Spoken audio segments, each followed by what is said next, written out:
So this is how to fix. Unfortunately, Vision 11 app has stopped problem or keeps stopping problem.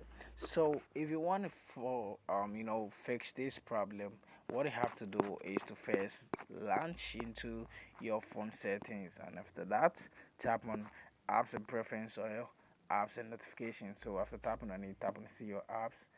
After tapping on see your apps, what you have to do next is to search for Vision 11 app. So in this video, I'm going to use this demo app to replace the Vision 11 app. So you tap on the Vision 11 app like this. You tap on notification, make sure it's still good on. Tap on the mobile data and Wi-Fi, make sure it's also still good on.